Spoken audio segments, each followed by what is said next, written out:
जय श्री कृष्णा। आदर्श शिक्षण संस्थान के YouTube चैनल पर आप सभी भैया बहनों का हार्दिक स्वागत एवं अभिनंदन। हम पाठ पढ़ रहे हैं दूसरा आम्ल क्षारक एवं लवण कक्षा 10वीं विज्ञान विषय। हम जो आज पढ़ेंगे वो हमारा टॉपिक है अम्ल और क्षार की परस्पर अभिक्रिया। अम्ल तथा क्षारक की परस्पर अभिक्रिया।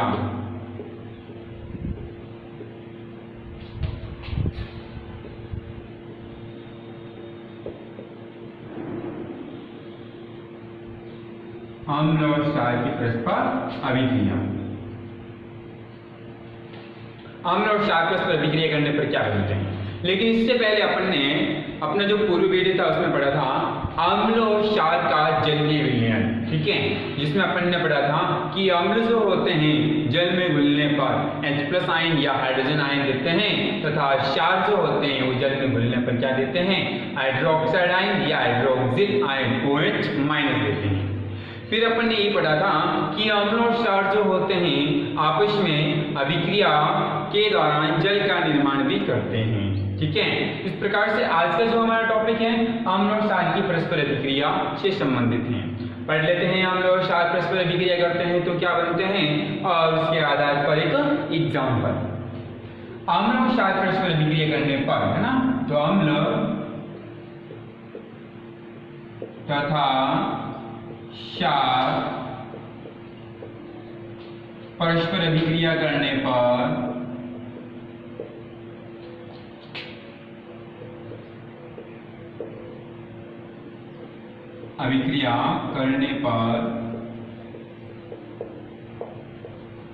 लवण तथा जल उत्पन्न करते हैं।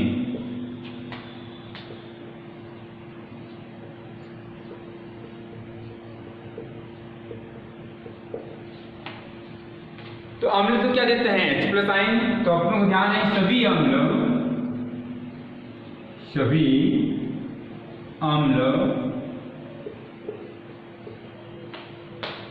H+ आयन एक्वास लिखेंगे क्योंकि जल में घुलने पर H+ आयन देते हैं, तथा क्षारक हाइड्रोक्साइड आयन एक्वास देते हैं। ये अभिक्रिया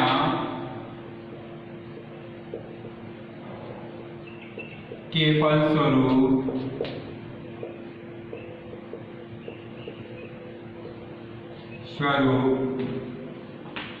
जल बनाते हैं। यह अभिक्रिया उदासीनीकरण होती है। उदासीनीकरण अभिक्रिया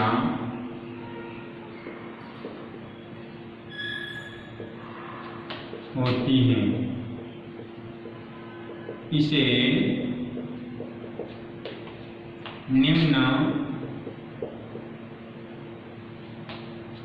निम्नानुसार प्रदर्शित करते हैं।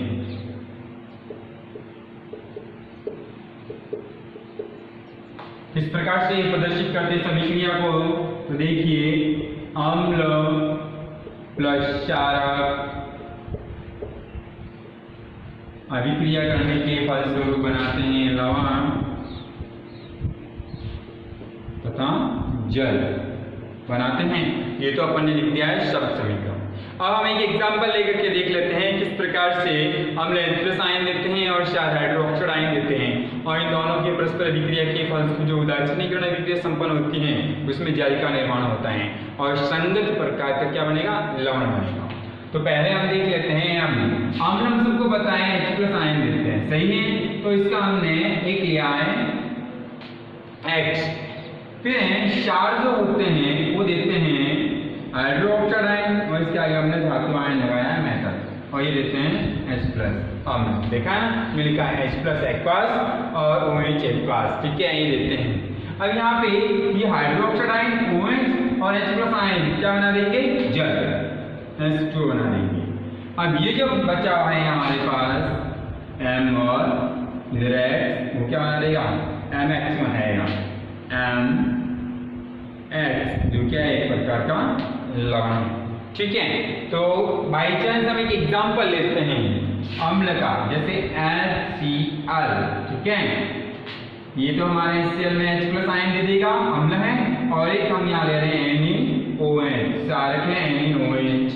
तो देखिए ये वाला OH आयन ये वाला H+ आयन के साथ मिलकर के क्या देगा, H2O, और यहाँ पे Na और यहाँ पे Cl, तो क्या बना देगा, NaCl। ये जो अभिक्रिया है पूर्ण रूप से उदासीनीकरण अभिक्रिया है। इस अभिक्रिया को उदासीनीकरण अभिक्रिया भी कहते हैं। तो ये पूर्ण रूप से उदासीन है। ये एग्जाम्पल अपन ने लिया है। अभी है कि जो अम्ल और क्षार आपस में अभिक्रिया करते हैं, अम्ल और क्षार आपस में अभिक्रिया करते हैं तो उसमें साथ में ऊष्मा भी उत्पन्न होती है। क्या उत्पन्न होती है, ऊष्मा। तो ये एक प्रकार की ऊष्मा क्षेपीय अभिक्रिया भी होती है, ठीक है। तो हम लिख सकते हैं अम्ल और क्षार के परस्पर जो अभिक्रिया होती है ऊष्मा क्षेपीय अभिक्रिया होती है। अम्ल तथा क्षारक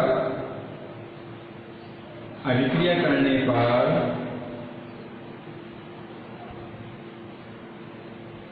पर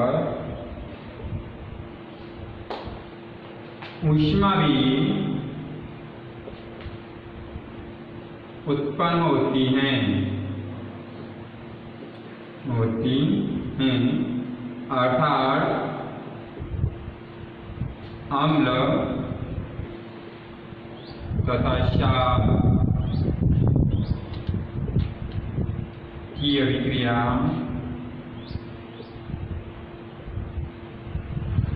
ऊष्माक्षेपीय अभिक्रिया कहलाती है। ऊष्माक्षेपीय अभिक्रिया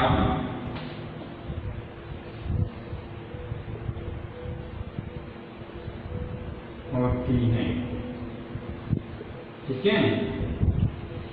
तो अम्ल और क्षार की जो परस्पर आपस में अभिक्रिया होती है उसमें साथ में ऊष्मा भी उत्पन्न होती है, अर्थात अम्ल और क्षार की जो परस्पर अभिक्रिया होती है उसमें ऊष्मा उत्पन्न होती है। इस अभिक्रिया में हम कह सकते हैं कि ऊष्मा उत्पन्न हो रही है, अर्थात ऊष्माक्षेपीय अभिक्रिया है। अब हम देखते हैं कि किस प्रकार से अम्ल और क्षार को हम क्या कर सकते हैं, तनु कर सकते हैं। तो अगला हमारा जो टॉपिक है वो है तनुकरण।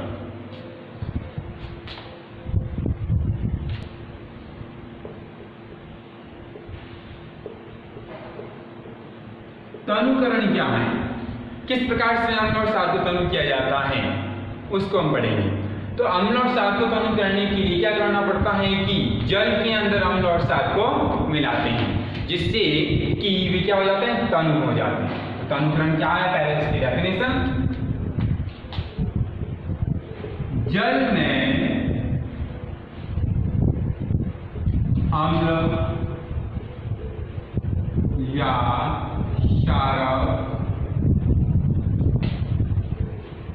मिलाने पर आयन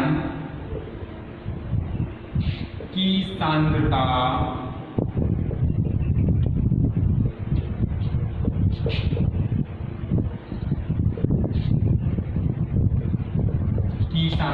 प्रति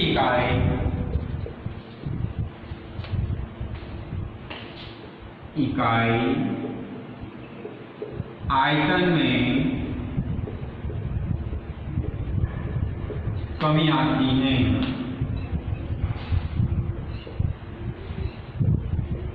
तथा अम्ल या क्षारक तनु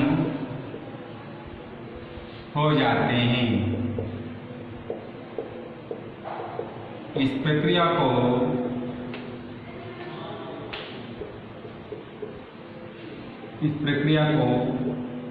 तनुकरण कहते हैं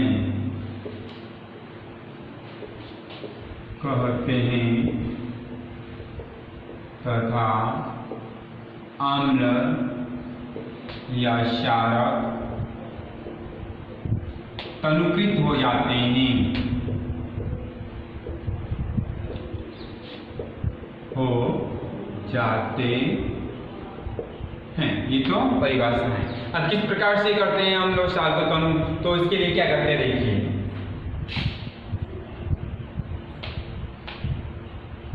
जल में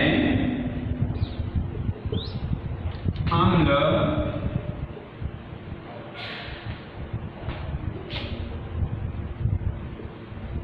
मिलाते हैं तथा अम्ल को धीरे धीरे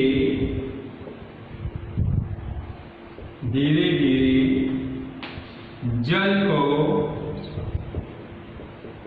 हिलाते हुए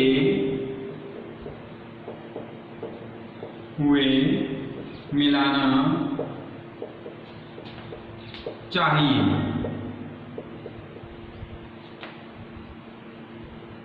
क्या करना है?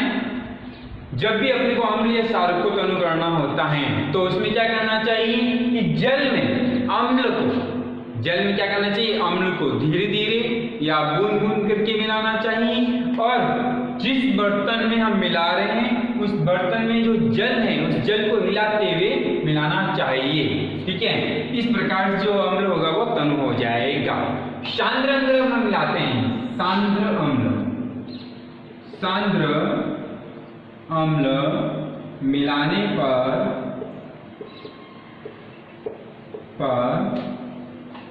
उसमें स्थानीय तापमान बढ़ जाता है तथा जिस बर्तन में प्रयोग कर रहे हैं उसमें से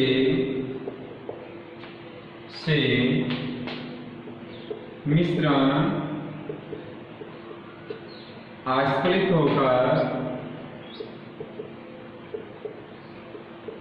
आस्फलित का मतलब यहाँ उत्पन्न कर, आस्फलित होकर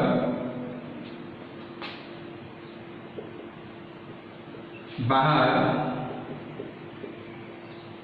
आ सकता है तथा हम जल सकते हैं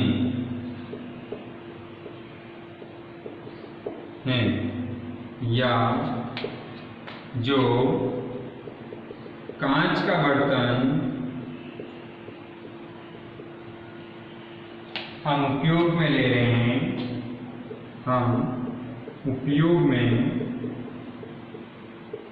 ले रहे हैं, तापमान बढ़ जाने से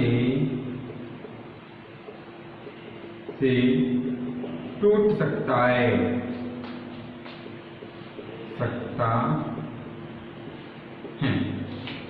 ठीक है।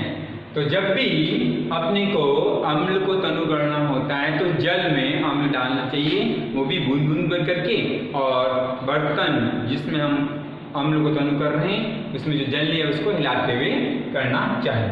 सांद्र अम्ल मिलाते हैं उसमें तो स्थानीय तापमान बढ़ जाता है। अभी हमने पढ़ा था ना कि अम्ल जो है वो ऊष्माक्षेपीय विक्रिया प्रदर्शित करते हैं, तो उसमें स्थानीय तापमान बढ़ जाता है। अगर हम बर्तन या बीकर को हिलाते नहीं हैं तो स्थानीय तापमान बढ़ जाएगा, जिससे जिस बर्तन में हम प्रयोग कर रहे हैं उसमें जो मिश्रण है, ठीक है, जल और अम्ल का, वो आस्फलित होकर अर्थात उत्पन्न करके बाहर आ सकता है और हम जल भी सकते हैं। इसलिए अपने को क्या करना चाहिए कि अम्ल को बूंद बूंद करके जल में मिलाना चाहिए और हिलाते हुए मिलाना चाहिए। और यदि हम प्रयोग में ले रहे बर्तन हैं वो कांच का बर्तन, वो भी टूट सकता है यदि हम अम्ल को जल में मिलाते हैं उस समय ध्यान नहीं रखते हैं तो। इसलिए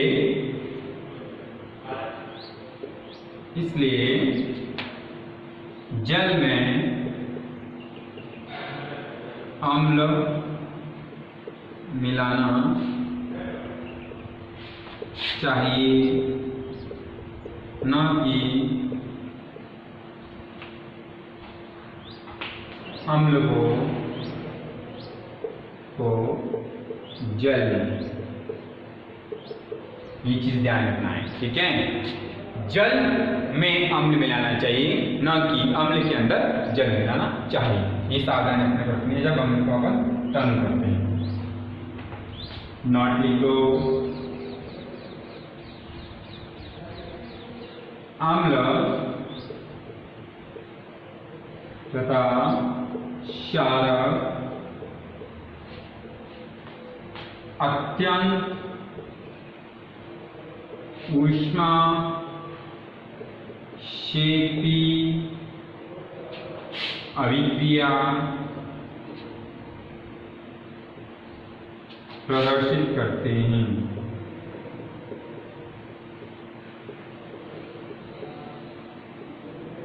ठीक है, जब भी अपने को अम्ल या क्षार को अनुकरण होता है उसमें अपने को क्या ध्यान रखना चाहिए कि जल में अम्ल या क्षार को मिलाना चाहिए। ठीक है, कभी भी अम्ल या क्षार में जल नहीं मिलाना चाहिए, क्योंकि ये अभिक्रियाएं जो होती है कैसे होती हैं, अत्यंत ऊष्मक्षेपी अभिक्रियाएं होती हैं जिससे हम जल भी सकते हैं। इस प्रकार से अम्ल और क्षार परस्पर आपस में अभिक्रिया करते हैं तो लवण और जल बनता है। ये अभिक्रिया ऊष्मक्षेपी अभिक्रिया होती हैं। आज के इस वीडियो में इतना ही। जय श्री कृष्ण, धन्यवाद।